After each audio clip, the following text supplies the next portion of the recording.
Al-Fatihah. Bismillahirrahmanirrahim. Keputusan Bahsul Masail Rebu 6 Rabiul Tsani 1446 Hijriah 9 Oktober 2024 Masehi.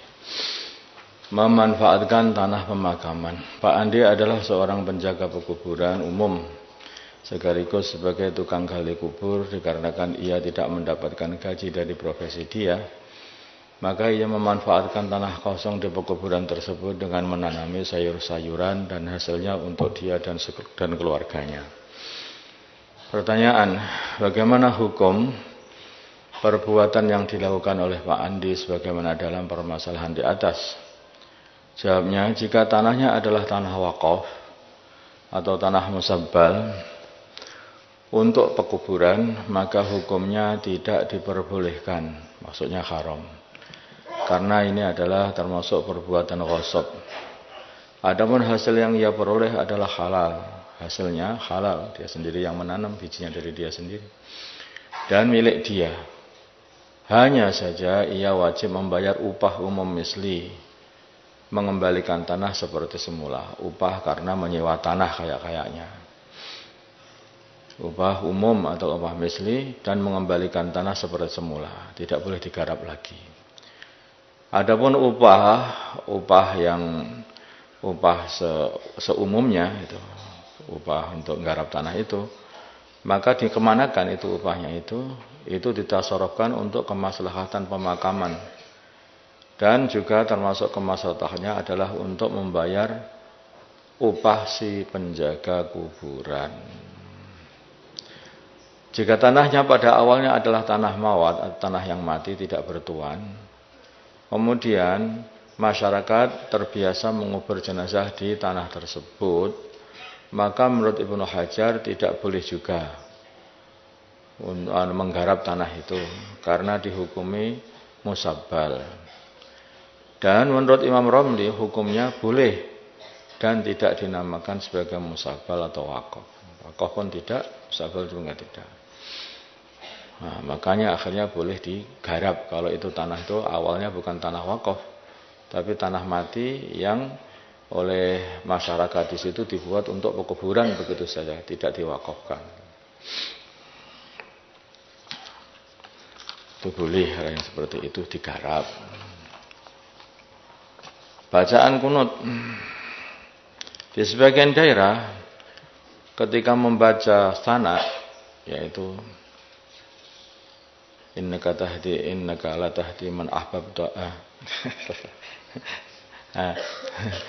innaka taqdi wa la yuqda alaik innahu la yadullu man walait wa la ya'izzu man adait lakal hamdu ala ma qadait.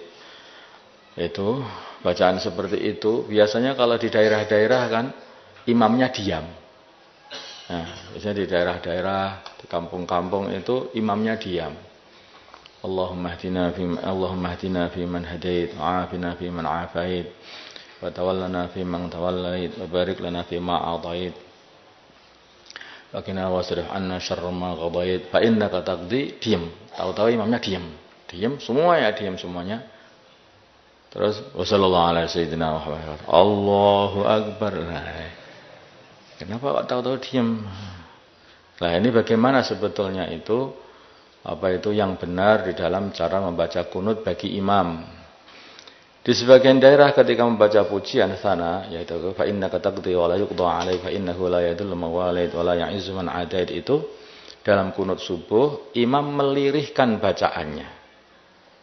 Imam melirihkan bacaannya. Ini baru cerita. Sehingga tidak didengar oleh makmum, namun di sebagian daerah yang lain imamnya malah tetap mengeraskan bacaannya, bacaan kunutnya, bacaan sanaknya atau pujian tadi, dari awal hingga akhir, walaupun ketika membaca pujian atau sana. Pertanyaan, bagaimana kesunahan yang seharusnya dilakukan imam? Bagaimana kesunahan yang seharusnya dilakukan imam ketika membaca sana atau pujian di dalam kunut subuh? Apakah tetap mengeraskan bacaannya atau melirihkannya? Mana yang benar? Jawabnya adalah sunnah bagi imam untuk tetap mengeraskan bacaannya. Sunnah bagi imam untuk tetap mengeraskan bacaannya. Jadi fa innaka taqdi wa la yuqda 'alaik itu tetap dikeraskan.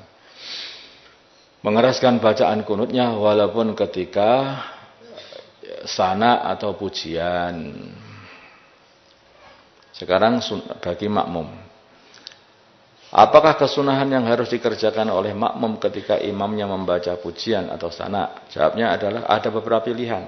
Satu, membaca pujian sebagaimana imam dengan bacaan lirih. Ikut membaca pujian sebagaimana imam dengan bacaan lirih.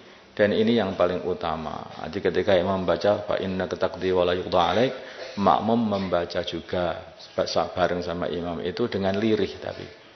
Jangan keras, ini keras-kerasan sama imam juga kan. Enggak.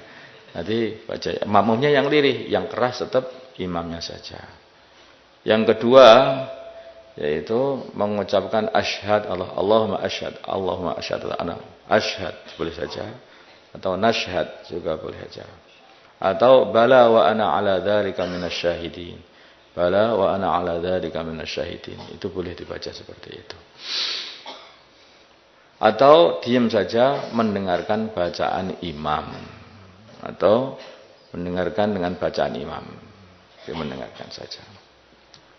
Boleh-boleh tiga-tiganya. Ketika imam membaca sholawat, wassallallahu ala sayyidina Muhammad wa ala alihi wasallam itu, apakah makmum disunahkan untuk mengamini atau ikut membaca sholawat? Jawabnya makmum disunahkan mengamini sholawatnya imam. Makmum disunahkan mengamini sholawatnya imam menurut pendapat yang paling kuat. Jadi begitu. Jadi jangan ketika imam sudah mulai membaca sholawat diam tidak mau amin. Padahal sholawat itu doa untuk mendoakan baginda Nabi supaya dikasih rahmat oleh Allah. Allahumma sholli ala sayyidina Muhammad. Ya Allah, kasihlah berkah kepada baginda Nabi Muhammad, rahmat kepada baginda Nabi Muhammad. Lalu kalau itu diam saja enggak ada aminnya malahan. Itu malah disunahkan tetap membaca amin.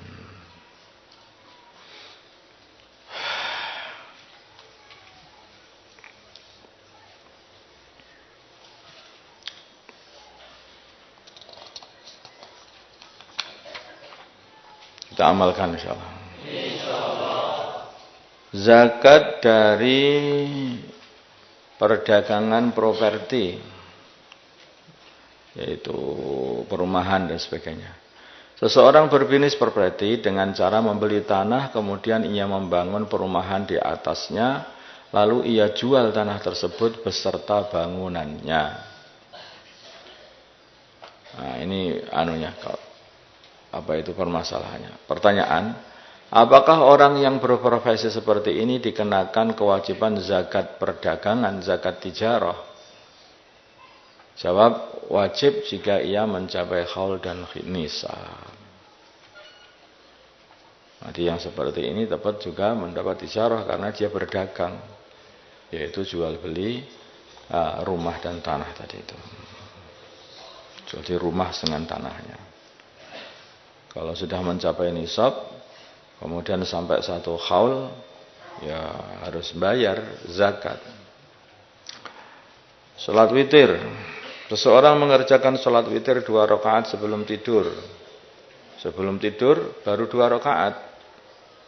Padahal witir itu kan ganjil. Kemudian 1 rakaatnya ia kerjakan setelah tidur. Bangun tidur baru mengerjakan 1 rakaat. Bolehkah mengerjakan salat witir dengan cara seperti ini?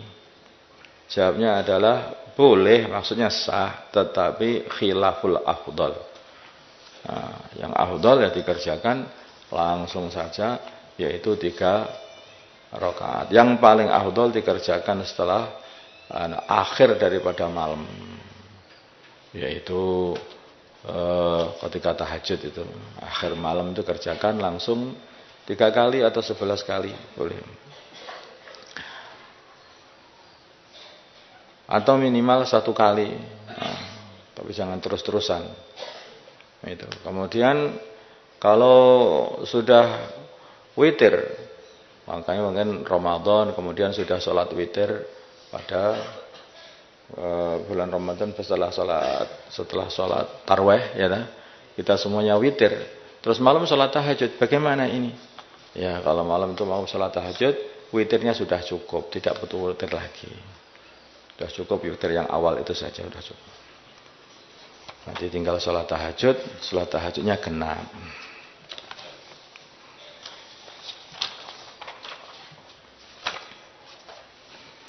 Allahumma salli ala Sayyidina Muhammad wa ala Sayyidina Muhammad wa salli ala Sayyidina Ibrahim wa ala ali Sayyidina Ibrahim. وبارك على سيدنا محمد وعلى سيدنا محمد وبارك على سيدنا إبراهيم وعلى آل سيدنا إبراهيم في العالمين.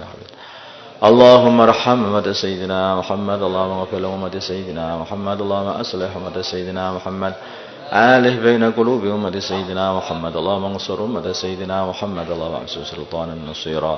صلى الله على سيدنا محمد النبي الأمي وعلى آله وصحبه وسلم والحمد لله رب العالمين.